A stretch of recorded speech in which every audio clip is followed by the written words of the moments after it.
सवाल नंबर 1। वो क्या चीज़ है जो एक बार देख लें तो दोबारा नहीं देख सकते?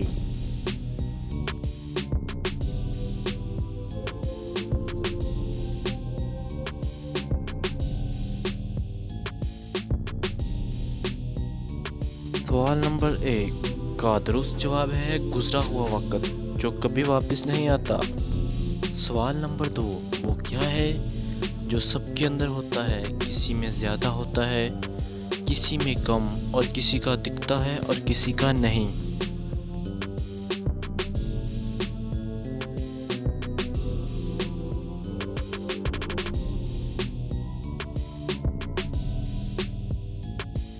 सवाल नंबर 2 का जवाब है टैलेंट।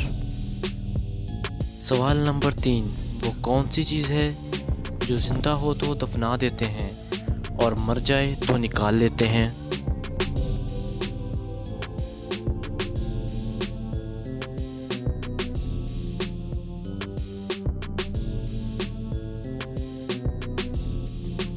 का दुरुस्त जवाब है पौधा।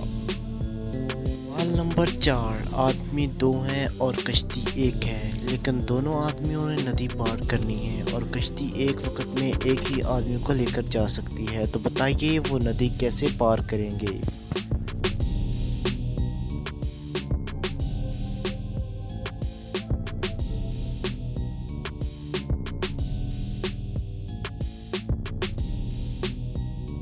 आसान जवाब है नाजरीन, एक बंदा एक साइड पर खड़ा है और दूसरा बंदा नदी की दूसरी साइड पर खड़ा है।